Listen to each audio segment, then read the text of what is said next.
Olá, meus irmãos, a paz de Deus para todos que nos assistem. Hoje nós viemos dando continuidade a os nossos estudos aqui e a nossa série a respeito do tabernáculo, né? E tem muita coisa para a gente falar. Sinceramente, eu não sei se até onde nós vamos levar essa série, até o que a gente vai falar, mas eu quero fazer aí pelo menos uns de 6 a 10 vídeos aí para falar sobre algumas coisas do tabernáculo que eu julgo importante. Mas sinceramente, meus irmãos, quando você para analisar, estudar o tabernáculo de Moisés a fundo, somado com o templo de Salomão, é algo gigante, é algo monstruoso mesmo para se aprofundar o que Deus tem para passar para a gente sobre isso. Hoje nós vamos falar sobre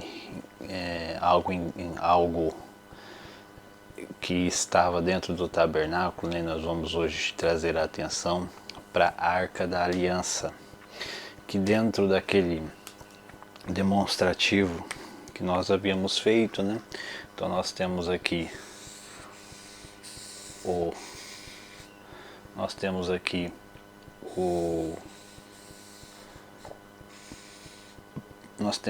o átrio, né?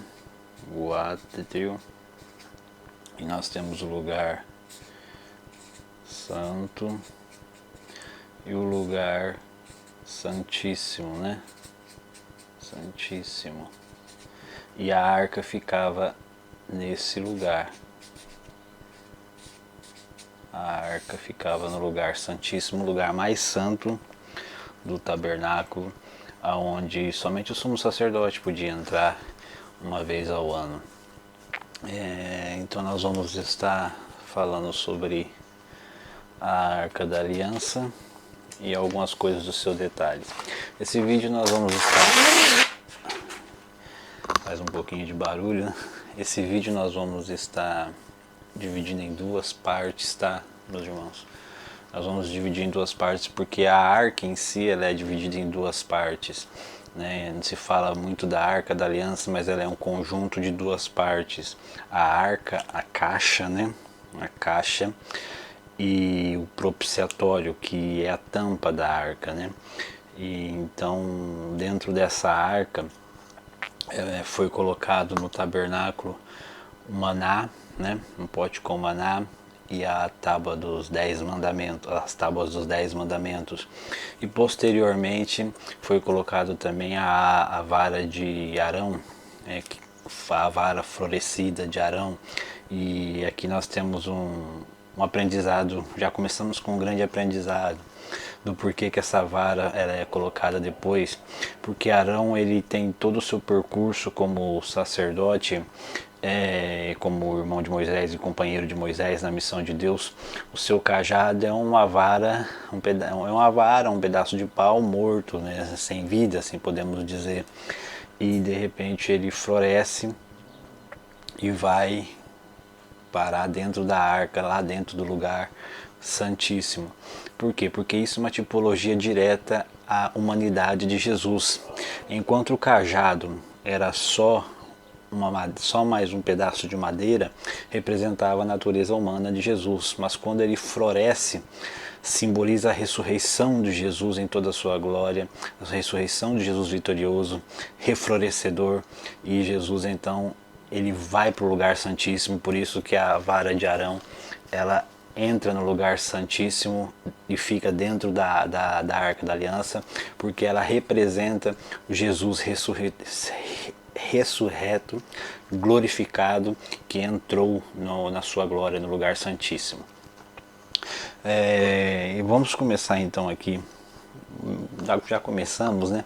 Mas vamos fazer uma leitura do texto no livro de Êxodo, no capítulo de número 37, que diz assim: e fez também Bezalel a arca de madeira de cetim. O seu comprimento era de 2 côvados e meio, e a sua largura de 1,5 côvado, e a sua altura de 1,5 côvado, né? O côvado, ele era mais ou menos 45 centímetros, né? 45 centímetros. Então aqui nós temos seu comprimento era de 2,5 côvados. Então nós temos aproximadamente, né? Vamos falar de aproximadamente. Nós temos aproximadamente nós temos 1,5 m, né?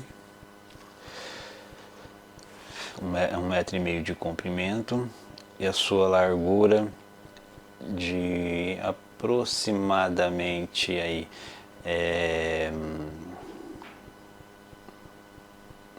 aproximadamente aí 70 centímetros, sua largura,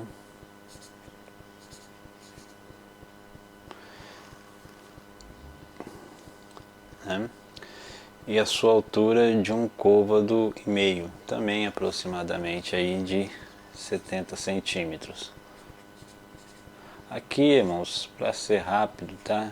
Eu só tô fazendo aproximadamente, tá?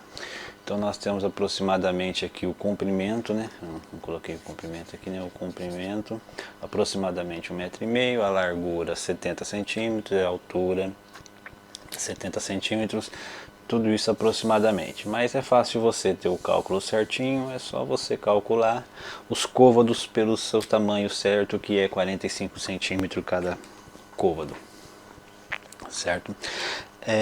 Bom, então nós temos uma caixa de aproximadamente 1,30 m por 70 por 70 de altura. A madeira feita de cetim é uma madeira difícil de se trabalhar. É uma madeira cheia de nó, cheia de caroço nela, né? Então era uma madeira que eles precisariam lixar muito. E eles não tinham os recursos de hoje que se tem para trabalhar com madeira, né? Então era uma mão de obra pesada. Então essa madeira de cetim, ela deu muito trabalho para se trabalhar com ela, para deixar ela lisinha, porque ela tinha que ficar lisinha, os tamanhos dela tinham que bater, tinha que tanto profundidade, largura, grossura, tinha que bater tudo. Então vocês imaginam o trabalho para se fazer com uma madeira dessa naqueles tempos, né, do Antigo Testamento. E essa madeira, ela, por sua vez, ela representa a natureza humana, né? Por que ela representa a natureza humana? Porque a caixa da Arca da Aliança, ela representa, né, no seu total, a caixa, né, ela representa a natureza humana. Então nós temos aqui a caixa, né? Essa é a caixa da Arca, e ela representa a natureza humana.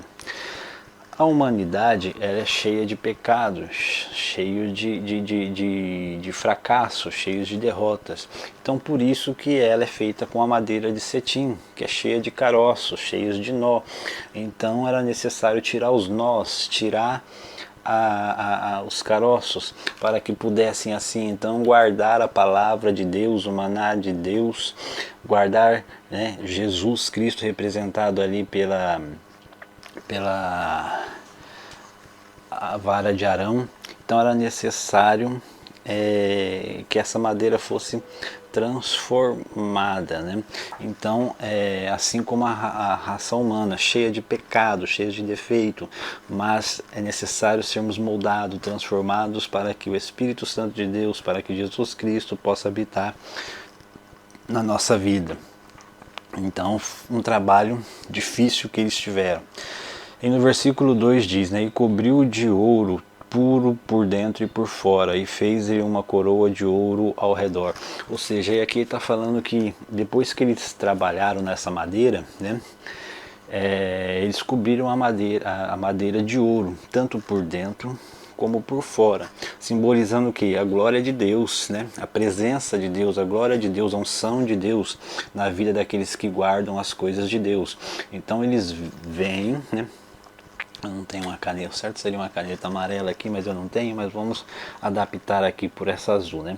Eles vêm e cobrem de ouro a caixa, tanto por dentro como por fora. Para quê? Esse ouro esconde a natureza humana. Esse ouro esconde as marcas. Porque mesmo que você tenha sido um pecador e foi perdoado, o seu passado não é esquecido diante da humanidade, né? Os seus passados não é esquecido nem mesmo diante de Deus, apesar que a Bíblia fala que perdoa e esquece os seus passados, né? Os seus pecados, joga os seus pecados, mas na verdade nós sabemos que isso é uma força de expressão, porque Deus nunca se esquece de nada, mas a glória de Deus, ela vai tampar, ela vai cobrir todos os seus defeitos, todos os seus pecados. Quem olhar para você já não vai ver mais os seus erros, suas falhas, mas vai ver a glória de Deus na sua vida. E é interessante que ele manda cobrir por dentro e por fora. Por quê? Porque a glória de Deus, a unção de Deus não pode estar na vida do camarada só do lado de fora, só na igreja, só quando ele prega, só quando ele louva. Não, tem que estar por dentro também, na sua vida interior, no seu lar, na sua casa, no seu trabalho, no seu coração. A unção de Deus tem que realmente estar cobrindo o crente por dentro e por fora. Amém? E aí ele fala também no versículo 2 de uma coroa, aleluia, né? Então ele faz uma coroa de ouro. Essa coroa, eu entendo, e eu sempre, quando eu falo que eu entendo, eu levo uma reflexão ao primeiro vídeo do canal, linhas teológicas, né? Isso é uma linha teológica e você pode concordar comigo ou não. Mas essa coroa eu entendo como algo profético, né? A coroa da criação é como algo profético para os salvos, né? Que herdarão a coroa de salvação, a coroa de vitória, né? Então ele diz... e fez uma coroa. No versículo 3, e fundiu-lhe 4 argolas de ouro aos seus 4 cantos, num lado 2 e do outro lado 2 argolas. Então ele vem também e coloca daí aqui, ó, ele coloca 2 argolas de cada lado, que é uma maravilha, irmãos. Ele coloca 2 argolas de cada lado. Por que que ele coloca essas 2 argolas? A explicação vem no versículo 4. E fez varais de madeira de cetim e os cobriu. Então olha só, ele fez, Deus mandou Moisés fazer, né? Deu a ordem, faz 4 argolas, 2 de cada lado, e nelas você colocará madeira de cetim, duas varas de madeira de cetim. Então aí aqui, essas 2 varas, elas atravessavam as argolas, né? Olha só, essas 2 varas elas atravessavam a argola. Para quê? Porque essas argolas, junto com essas varas, era onde os sacerdotes iriam, né, carregar, transportar a arca, através dessas varas que passavam pelas argolas. Agora aqui tem algo de interessante que nós devemos prestar atenção. Perceba que as argolas, elas são de ouro puro. Já as varas, elas não são de ouro puros, elas são de madeiras de cetim também, que representa a natureza humana. Mas olha o que o versículo diz: e fez varais de madeiras de cetim e os cobriu com ouro. Então essa vara de madeira de cetim, que representa a natureza humana, também foi coberta com ouro, banhada a ouro, coberta com ouro. Porém as argolas, elas são de ouro puro. O que Deus estava querendo dizer aqui?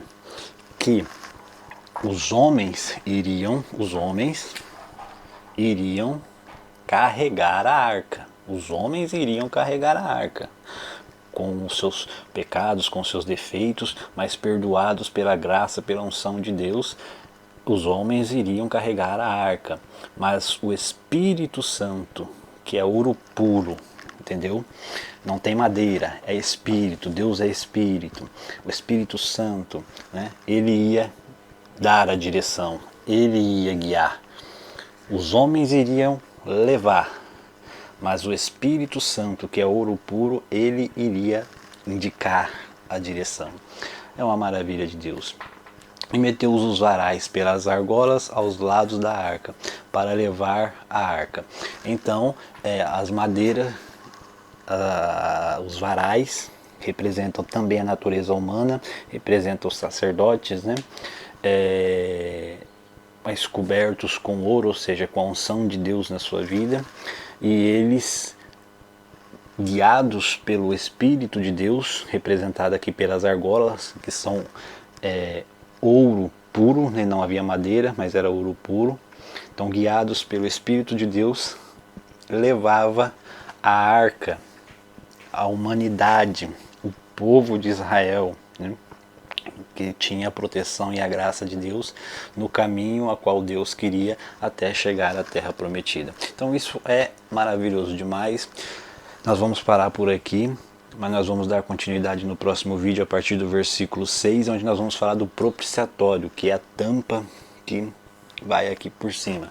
E é algo maravilhoso, irmãos. Então fique ligado, desde já deixe o seu like, se inscreva no canal, compartilhe esse vídeo. Muito obrigado, até a próxima. Deus abençoe. Amém.